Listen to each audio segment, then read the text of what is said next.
May nakainuman akong babae at nung gabing iyon, niyaya ko siya sa isang malapit na Motorola. Mabait naman ang ex ko, maganda at mahal na mahal niya ako. Kaya kami naghiwalay ay dahil sa hindi ako makatiis. Ang kati mo kasi.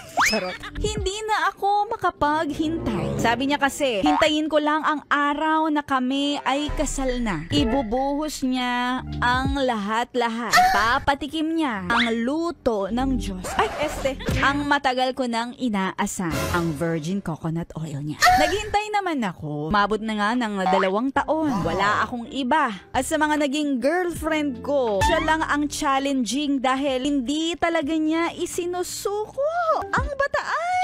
Kaya ako ang sumuko at nakalaya sa kanya. May nakainuman akong babae at nung gabing iyon, niyaya ko siya sa isang malapit na Motorola. Mabilis ang pangyayari. Nakapag-log in agad ako sa babaeng bagong kilala ko lamang.